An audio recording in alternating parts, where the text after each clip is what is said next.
Merci beaucoup. Merci à Bertrand, merci à l'association Chubry pour son intervention. Comme vous l'avez entendu dans ma présentation, je n'y connais pas grand-chose aux questions de langue, de fait. Ce n'est pas parmi mes objets de recherche. Mais dans mes travaux sur le Pays Basque en particulier, j'ai inévitablement croisé, disons, la problématique linguistique en travaillant sur d'autres mobilisations territoriales, notamment économiques et culturelles. Mais aussi dans mes propres pratiques professionnelles, puisque j'utilise régulièrement la langue basque dans mes enquêtes, dans mes enseignements, dans des jurys de thèse des deux côtés de la frontière, etc. Et je participe aussi à des espaces de médiation, comme l'ethnopole de l'Institut culturel basque. Donc au moins j'ai entendu parler un petit peu de cette problématique des droits culturels, notamment. Voilà. Donc c'est à partir de cette position que je vais essayer de répondre en, j'ai compris, 27 minutes, à la question qui m'a été posée, qui consistait à apporter un regard, je cite, sur les stratégies de revitalisation linguistique, les politiques publiques dans ce domaine, en écho avec les droits culturels et les aspirations et processus de relocalisation, ce qui est plus mon thème, sur les questions de relocalisation. Alors, je parlerai donc du Pays Basque français, donc la partie orange ici. Et je construirai mon intervention en 3 temps. Je vais quand même faire un bref historique d'abord, ça me semble important. Ensuite, je caractériserai ce qu'on pourrait appeler le régime linguistique du basque aujourd'hui en France. Et puis je finirai brièvement sur les 3 questions qui m'ont été plus spécifiquement posées pour aujourd'hui. Alors, je rappelle d'abord que l'amorce d'institutionnalisation d'une politique linguistique favorable à la langue basque et au gascon d'ailleurs, résulte d'une longue histoire qu'on peut schématiquement résumer en 3 phases. D'abord, la première qui remonte notamment à la Troisième République et qui va jusqu'au lendemain de la Deuxième Guerre mondiale, elle se signale par une imbrication de la question linguistique à 2 clivages politiques qui, pour parler comme le politiste Steinrock, c'est le clivage centre-périphérie et le clivage Église-État. Donc la politisation de la langue et de la culture basque, elle est saisie au croisement de ces 2 clivages. Et l'Église, ou du moins ses périphéries locales, eh bien, vont faire de la défense de la langue un argumentaire supplémentaire dans sa lutte politique, comme un État perçu comme centralisateur et laïque. Ici, vous avez là une brochure en haut qui c'est « Les devoirs de l'électeur », traduit en basque, qui vous donne une idée de l'implication du clergé en politique. C'est aussi un temps, à compter du début du XXe siècle, où les premières institutions de promotion de la culture et de la langue basque vont se structurer sur une base transfrontalière et idéologiquement plurielle. On va voir des nationalistes basques, des catholiques intégralistes, des républicains, un peu de tout, et où l'idée d'une standardisation de la langue va déjà commencer à émerger. Donc, vous savez notamment l'association Euskaltzalen Biltzarra, l'association bascophile en 1901, la Société d'études basques 1918 et surtout l'Académie basque, Euskaltzaindia 1918-19. La deuxième phase, schématiquement, elle se déploie à partir des années 1960, où on va assister à la conjonction de 3 phénomènes. D'une part, un renouveau du mouvement politique basque dans ses différentes variantes, avec l'émergence d'État en 1959 et la nouvelle génération antifranquiste au sud, le mouvement Mbata côté français à partir de 1960. Deuxième caractéristique, c'est une sécularisation de la société basque. Surtout, à la fin des années 60, la radicalisation des tensions internes au catholicisme, à la fois sur des questions religieuses, sociales et sur la question basque. Un registre de tensions créatrices, je dirais, puisqu'elles vont donner naissance notamment à de nouvelles formes d'action collective. Par exemple, des débats internes à l'action catholique rurale au Pays Basque français vont émerger les nouvelles formes de syndicalisme paysan. Cette sécularisation, elle est très progressive en matière de culture et de langue. Le grand congrès qui initie la création d'une langue basque unifiée, Euskara Batua, eh bien, va se tenir à Arantzazu en 68. Là, c'est un autre congrès en 72, mais c'est Arantzazu derrière. C'est ce couvent franciscain en Pays Basque Sud qui était le haut lieu de la résistance silencieuse au franquisme et où s'est formée toute une génération d'écrivains en langue basque et où s'est préparée en grande partie la future université publique. Troisième caractéristique, c'est l'émergence d'une nouvelle génération militante sur les enjeux culturels et linguistiques qui vont lancer au Pays Basque français donc, l'association pour l'enseignement du basque ICASH en 59, les écoles immersives associatives Ikastola à partir de 69, et puis une structuration de mouvements culturels avec plusieurs étapes. Je renvoie sur ce point au livre de Michel Oronos, décédé la semaine dernière, qui s'appelle « Le mouvement culturel basque », qui est une très bonne synthèse. Et les radios associatives bascophones, une par province à partir de 81-82. Ces initiatives-là, elles émergent dans un faisceau élargi de mobilisation qui s'exprime également en matière économique. C'est l'époque du mouvement des SCOP, des coopératives de production, d'initiatives collectives en matière agricole, du renouveau syndical paysan, la structuration d'outils pour la création d'entreprises locales, les outils de collecte de l'épargne populaire, etc. Bon, c'est l'époque des slogans « Vivre et travailler au pays » que vous avez bien connu ici, je crois aussi. Et qui donne, ce qui est important, une importance centrale pour le coup à la dimension économique des mobilisations et qui va réintégrer les questions linguistiques et culturelles qui est un petit peu autonomisé jusque-là dans un argumentaire élargi sur la construction territoriale et l'autonomie territoriale. Troisième période, c'est que, on va dire depuis les années 90 jusqu'à aujourd'hui de fait, c'est l'émergence d'une nouvelle forme de gouvernance territoriale. Puisque les mobilisations dont j'ai parlé se structurent pour l'essentiel depuis la société civile face au mieux à l'indifférence, voire à l'opposition des pouvoirs publics, la question basque étant dans ces années-là fortement politisée et prenant évidemment d'un point de vue étatique une signification politique spécifique, puisqu'étant une question immédiatement diplomatique qui touche aux relations franco-espagnoles, surtout durant les années de transition démocratique. En Pays basque français, le rapport des politiques publiques à ces mobilisations territoriales va commencer à changer très progressivement à compter de la fin des années 80.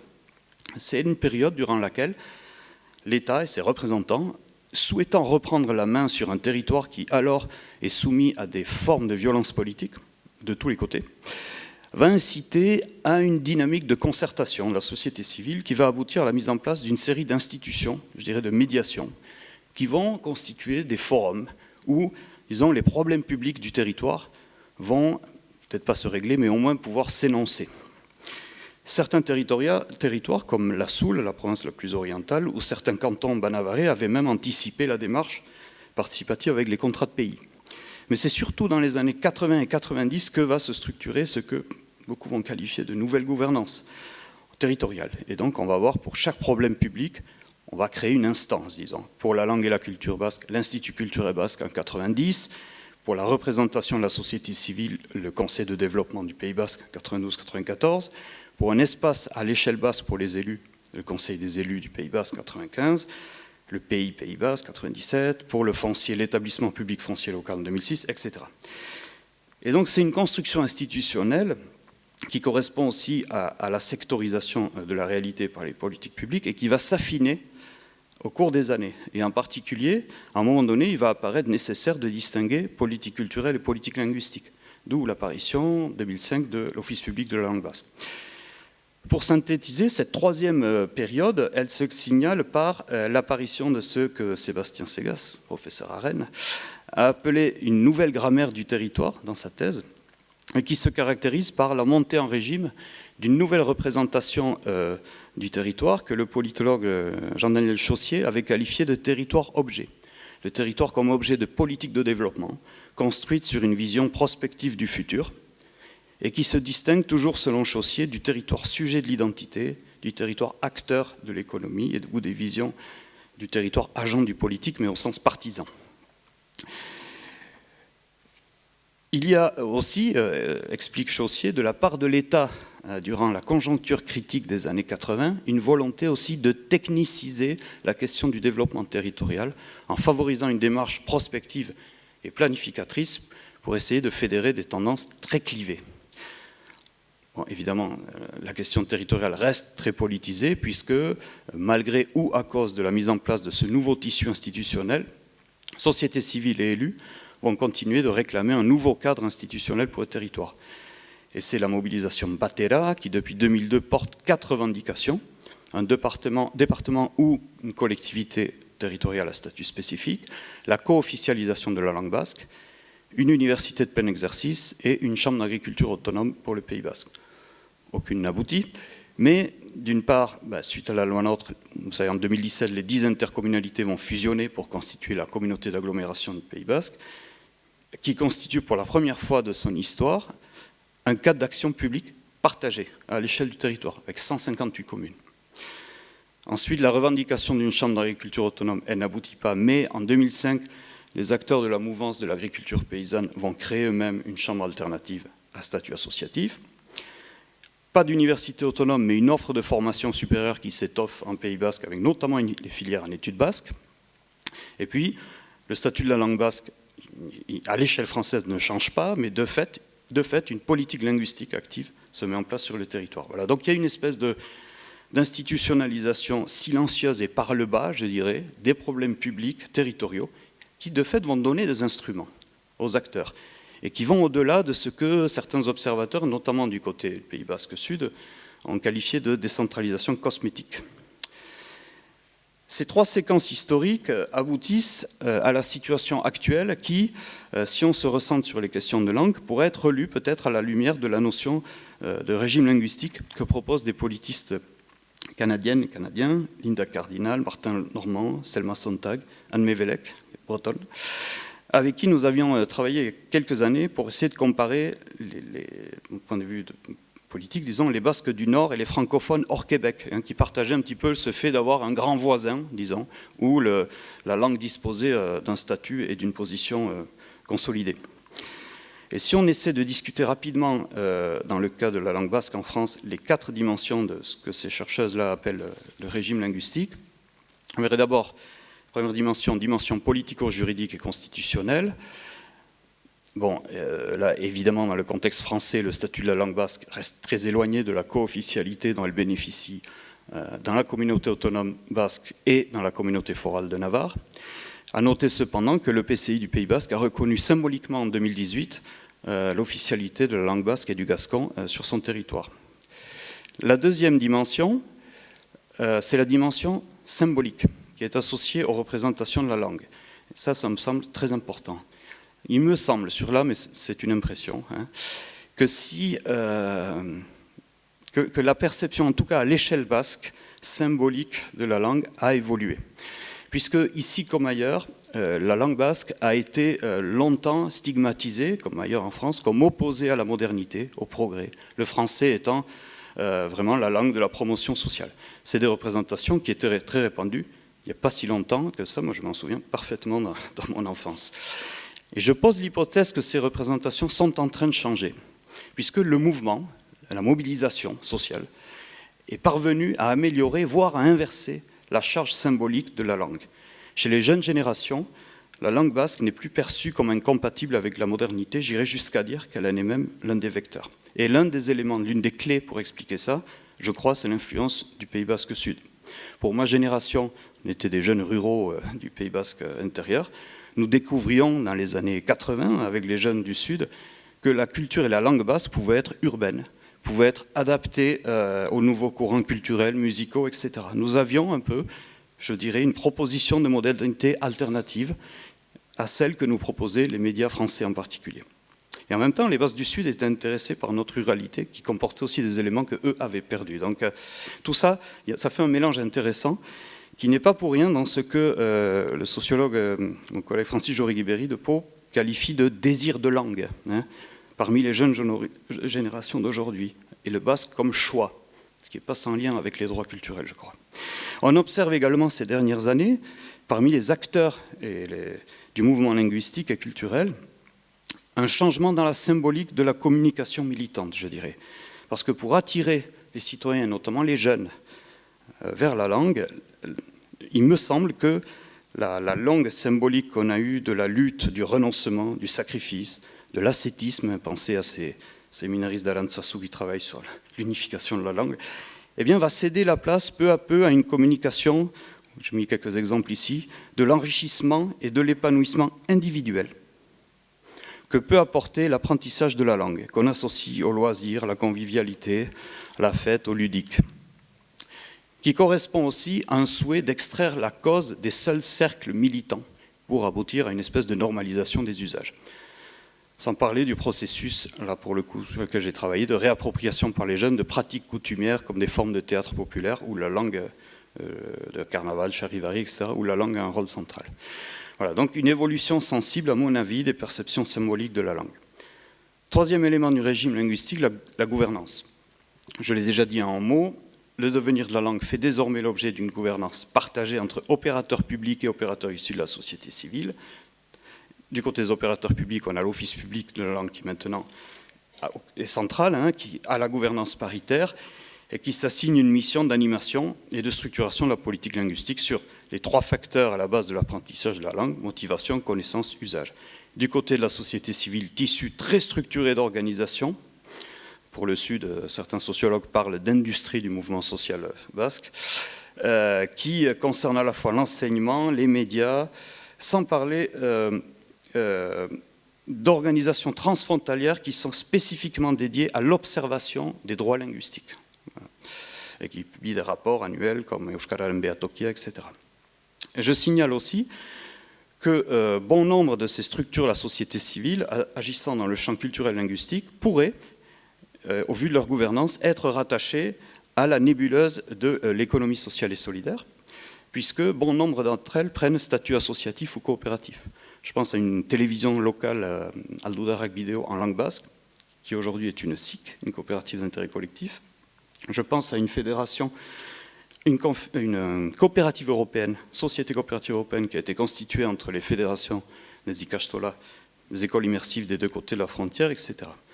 Et c'est intéressant de voir aussi la dimension économique de ces expériences-là, parce qu'on a aussi, je dirais, un petit monde culturel et linguistique qui se professionnalise, qui se construit en micro-marché culturel, partiellement transfrontalier, et où on observe une structuration de l'offre, de la demande, des transactions, des concurrences. Et je crois que c'est aussi une évolution qui est à suivre. Voilà. Et dans un sens, le Pays basque français reproduit, avec un décalage chronologique, ce que Ana Larrinaga et Mila Amurio avaient repéré, avaient appelé la diversification interne des mobilisations linguistiques en Pays basque Sud.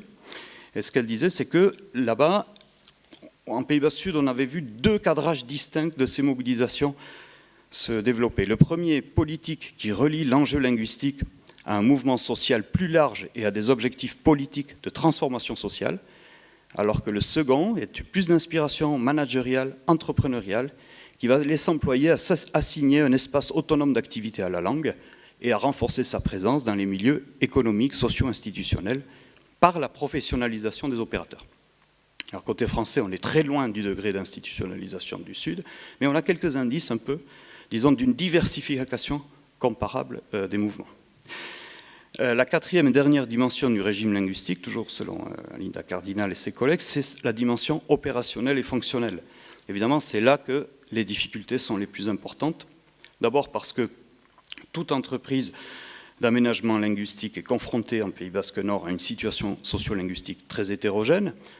Alors, pour rappel, le territoire compte, selon la dernière enquête sociolinguistique, à peu près 20% de bilingues actifs français-basque, contre 36% dans la communauté autonome basque et 14% en Navarre. Donc c'est une situation intermédiaire. Concentration de locuteurs bilingues à l'intérieur rural du pays, alors que la majorité de la population est sur la côte. Vieillissement des locuteurs, usage très très très largement prioritaire du français dans les interactions. Mais en contrepoint, les enquêtes signalent aussi depuis 2006 un début inédit d'inversion des courbes en matière de compétences linguistiques dans les tranches les plus jeunes des enquêtés. Alors ça, c'est des enquêtes pour les plus de 16 ans. Je ne vais pas les donner pour les plus petits. En tout cas, chez les 16-24 ans et même maintenant chez les 25-34 ans, on a un début d'inversion. Probablement le résultat du développement des filières d'enseignement et des politiques publiques. Et les mêmes enquêtes signalent aussi, ça c'est récurrent, et on le trouve aussi au Sud, un écart entre des niveaux de compétences et des niveaux d'usage beaucoup plus bas. Et donc, évidemment, c'est sur ça que les opérateurs linguistiques vont agir pour essayer de créer des situations de communication en langue basque. Et du coup, toute une série d'instruments que l'OPLB va remettre en place avec des opérateurs publics, privés ou de l'ESS, comme la monnaie locale, etc. Et bien sûr, vu du Sud, tous ces instruments, toujours fondés sur le volontariat des institutions, des entreprises, des agents de l'offre, en matière de communication, ne vient en aucun cas fonder un droit linguistique dont l'usager des services publics pourrait se prévaloir. C'est toujours ce débat-là. Mais quand même, dans le contexte français, il y a quand même des instruments qui se mettent en place, je crois.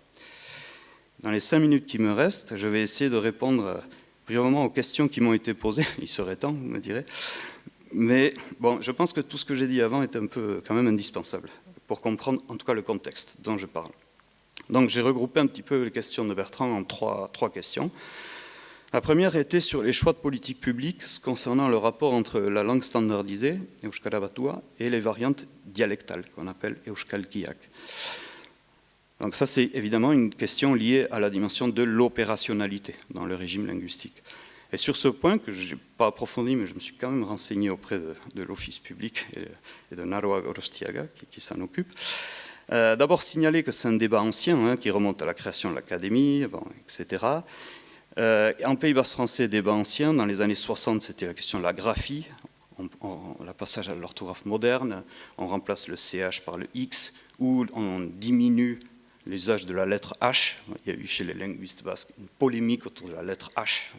Voilà. Pas la bombe H, mais la lettre H. Bon. Et aujourd'hui, les opérateurs, et en particulier l'Office public, suivent les recommandations de l'Académie basque, qui, à l'échelle transfrontalière, posent des grands principes intéressants. D'abord, c'est la non-discrimination entre les usagers du standard et les usagers des dialectes. Pas sans lien avec les droits culturels, je crois. Ensuite, l'usage d'une langue correcte dans les deux cas.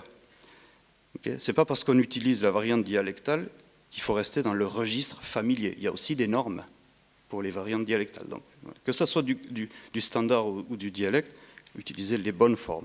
Et puis, une flexibilité et une adaptation aux usages et aux besoins des utilisateurs. Donc, ça conduit à une politique nuancée, au cas par cas, sachant aussi que la politique sur la langue unifiée, c'est aussi un peu flexibilisé au Sud et qu'il y a une redécouverte par les jeunes, notamment des dialectes.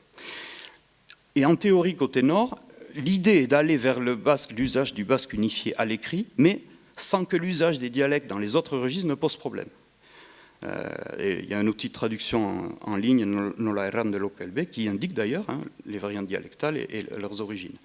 Dans un contexte linguistique où, par ailleurs, est en train d'émerger une sorte de basque standard du Pays basque nord, informellement, qui serait proche du banavaré, qui n'empêche pas, encore une fois, l'utilisation des autres dialectes, notamment du souletin, qui est très spécifique.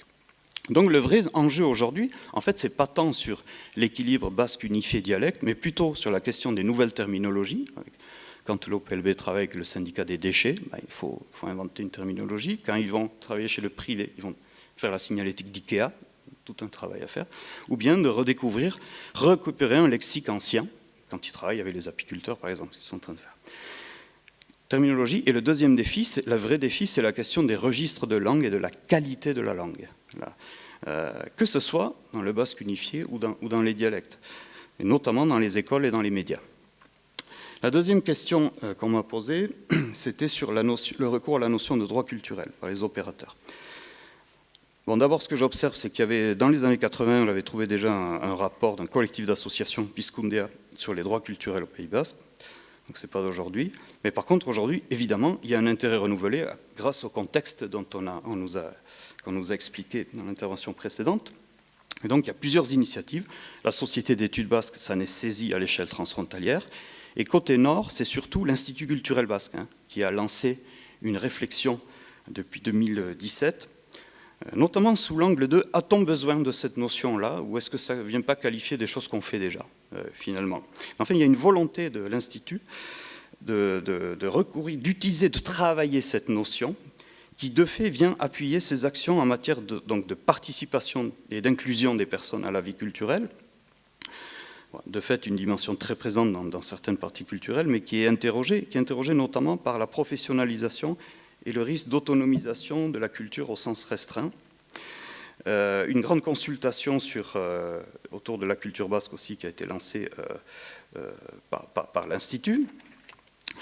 Le droit, la notion de droit à la diversité culturelle, ce que mon collègue Lionel Arnaud a qualifié de citoyenneté différenciée, qui va connecter de fait, de toute façon, droit culturel et question linguistique, de fait, je crois, en tout cas en Pays basque. Et en ce sens, la notion de droit culturel est en train d'être utilisée, elle est utile en termes de cadrage d'action publique, pour recadrer aussi la mobilisation en faveur du basque et du gascon en termes de diversité, voire d'écologie culturelle, ce qui permet aussi d'écarter le vieux soupçon d'essentialisme qui pèse toujours, hein, de toute façon, sur ces mobilisations et qui ressort régulièrement. Voilà. Et dans la thèse de Jean Toutous, on avait aussi ces éléments sur le cadrage. Avec évidemment et en creux et sous l'influence du Pays Basque Sud, le débat politique sur l'articulation entre droit culturel et droit linguistique, qui remet de toute façon sur la table la tension entre la compréhension des droits à l'échelle des personnes et la reconnaissance de droits collectifs encadrés par les institutions. Notamment tout le travail que font l'Observatoire des droits linguistiques est très, très focalisé sur ça. Voilà, donc il me semble que le débat sur l'usage des droits culturels, il est à peine lancé en Pays Basque. On a une thèse cifre à la Yaka Chenot, à l'Institut culturel basque, qui est en train d'y être consacrée, mais il faudrait que vous l'invitiez quand elle aura fini. Dernière question, vraiment pour finir, c'était sur l'articulation entre les mobilisations et politiques linguistiques et les processus de relocalisation démocratique en lien avec, je cite, les enjeux climatiques, les circuits courts, etc. C'est une question très intéressante parce qu'elle permet de reconnecter les mobilisations sur la langue à un ensemble élargi de mobilisations économiques et environnementales autour de, on va dire globalement, de l'évolution du paradigme du développement local vers celui de la transition territoriale. Et là, on a, au Pays Basque comme ailleurs, depuis une vingtaine d'années, une nouvelle génération de mouvements socio-économiques qui reprennent un peu l'influx et un peu l'utopie des mouvements des années 70, mais avec des différences, dont la centralité de l'urgence environnementale et climatique, regardez BICI, regardez Alternativa, etc., les questions d'égalité de genre, la politisation simultanée non seulement des activités de production, mais aussi de consommation, d'où le circuit court, d'où la monnaie locale, d'où la Chambre d'agriculture alternative, etc. De nouvelles formes institutionnelles de coopération, renouveau des relations transfrontalières et ses enjeux, et une connexion avec les questions de langue. C'est ça qui est intéressant, je crois, ici. Et cette connexion, elle est d'autant plus intéressante que précisément les milieux dans lesquels s'expriment ces initiatives sont les milieux socio-économiques, c'est-à-dire là où les usages de la langue sont les plus faibles. Et certaines de ces initiatives vont intégrer la question linguistique comme principe de fond. La monnaie locale, Euskal Moneta par exemple, va proposer aux commerçants et entreprises qui y adhèrent de relever au choix un défi, soit un défi environnemental, soit un défi sur l'usage de la langue basque dans leur fonctionnement, je ne sais pas, dans l'affichage du magasin, etc. Donc oui, il y a un faisceau d'initiatives locales qui connectent fortement les enjeux économiques, environnementaux, linguistiques et culturels. Quant à savoir si ces expériences parviendront à enrayer les tendances lourdes, à l'œuvre ici comme ailleurs, je me garderai bien de me prononcer. Merci.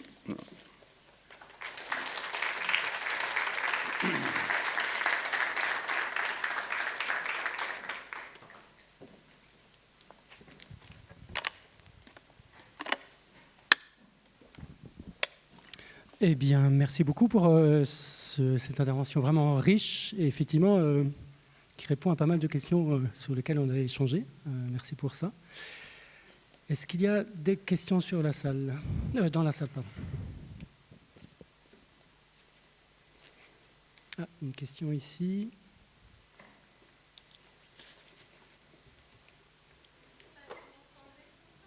C'est plus facile avec le micro, y compris pour...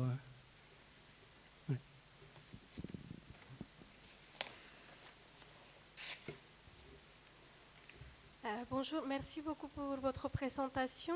Moi, c'est Angelica Garcia, je suis doctorante au laboratoire RMIT et je travaille sur une langue mexicaine, une langue autochtone, le mixtec. Et le sujet de ma thèse porte sur la transmission de la mémoire par la tradition orale. Je sors un peu du contexte basque. J'ai entendu que vous avez parlé, que vous avez travaillé au Mexique. Et j'aurais bien aimé savoir si vous avez une observation, un commentaire à faire sur la dimension symbolique sur les langues au Mexique. Donc, il y a beaucoup de langues au Mexique, mais j'aimerais avoir votre avis sur l'évolution des représentations des langues autochtones au Mexique. Merci. Merci. Là, c'est vous qui devriez m'apprendre, je crois, parce que j'ai passé simplement un an. l'impression qu'il y a eu, je crois qu'il y a 68 langues, disons, reconnues officiellement. Mais la forme de reconnaissance officielle, notamment par toutes les institutions autour des langues indigènes et tout, non. Il me semble que la stigmatisation sociale est encore très présente quand même, l'impression que j'ai eue, disons, à l'échelle, en tout cas à Mexico. Donc l'officialité, c'est comme au Pays Basque espagnol, on dit l'officialité ne résout pas tout. Le statut est important, mais ne résout pas tout. Après, ce qui m'a intéressé, c'est que moi j'ai travaillé là-bas sur en fait, l'économie sociale et solidaire dans les projets d'écosystèmes coopératifs en milieu indigène notamment, avec deux cas notamment, un dans la Selva Norte de Chiapas et l'autre à Sierra Norte de Puebla, vers Cuetzalan. Et moi, j'allais pas pour travailler sur des questions linguistiques, mais je suis tombé dessus. Juste un exemple, à la Sierra Norte de Puebla, on a un écosystème coopératif, un ensemble de coopératives agricoles, mais qui ont tout un tas d'instruments autour de la consommation, de la formation, des coopératives de femmes, des coopératives de santé, et une radio communautaire dans les langues, en l'occurrence nahuatl et totonac, un peu, parce que c'est une zone un peu à cheval. Et donc, j'ai retrouvé quelque chose du Pays Basque au sens où j'avais une reprise de la question linguistique, du problème public linguistique, dans les mobilisations économiques territoriales, y compris. Et donc ça, c'était extrêmement intéressant. Et une autre de mes découvertes, entre guillemets, c'était toutes les interactions avec le Pays Basque, précisément, notamment des acteurs du mouvement coopératif de Mondragón, qui sont venus... il y a une circulation translocale, disons, des modèles coopératifs, mais aussi sur les questions linguistiques. Les gens de Garabide, je crois que tu m'avais parlé, je crois que vous avez une interaction avec Garabide, cette association de promotion des langues minoritaires, ou enfin bon, je ne sais pas quel est le terme, mais bon, des langues qui ont des problèmes, quoi, dans le monde. Garabide est allé à Cuetzalan, précisément, là où il y a donc c'est la Tosepan, cet écosystème coopératif qui est un truc énorme, où il y a 48 000 sociétaires. Et Garabide est allé pour travailler avec eux sur la question des langues, de la revitalisation des langues nahuatl et totonac. Donc moi je suis retombé, disons, donc je dirais, je suis très prudent sur ça, mais je n'ai pas l'impression qu'il y ait un grand changement symbolique à l'échelle sociétale du Mexique sur les langues. Par contre, il y a des expériences locales extrêmement intéressantes qui imbriquent, qui réimbriquent la question de la langue avec la question de l'économie et la question du devenir du territoire. Ça, je trouve que c'est tout à fait intéressant. Je l'ai vu aussi donc, dans les coopératives autour de Chilón, Chiapas, autour du Tzeltal, des communautés Tzeltal. On pourra parler après. Alors, il y a une question en bas, sauf si j'ai d'abord donné la parole à quelqu'un qui n'a pas intervenu. Oui, Véronique.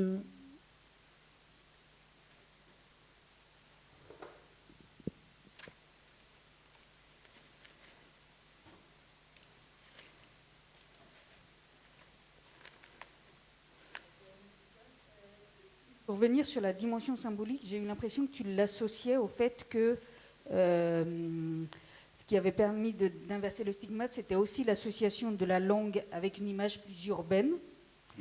Du coup, ça me pose question. Est-ce que, du coup, tu vois aussi des choses liées à l'écologie? Là, on sait que le rural est remis à l'honneur. Oui. Est-ce que, du coup, il y a aussi une dimension symbolique qui peut... une inversion du stigmate qui peut aussi passer par aussi l'inversion du stigmate urbain-rural. Je pense aussi parce que, comme au Pays Basque, le gallo en Bretagne est largement parlé dans les zones rurales et je pense que ça participe aussi de cette déconsidération. Oui, merci. Pour te répondre, je pense qu'il y a deux phases, il y a deux séquences qu'il faut distinguer.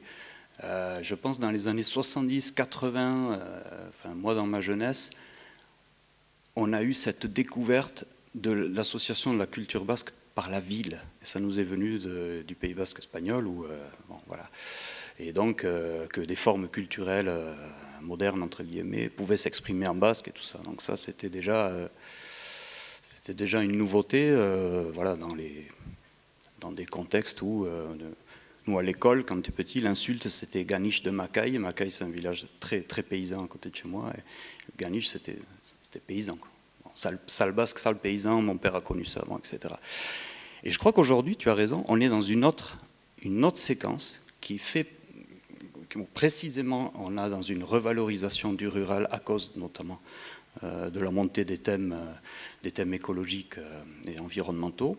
Et alors, l'association de la langue basque à l'urbanité au sud, elle est toujours là, parce que c'est une société urbaine, hein, au sud, et que donc c'est eux qui ont... La force de frappe, elle est là-bas, y compris sur la langue basque. Mais côté nord, c'est pour ça que je disais que ceux du sud étaient intéressés aussi par ce qui se passait côté nord.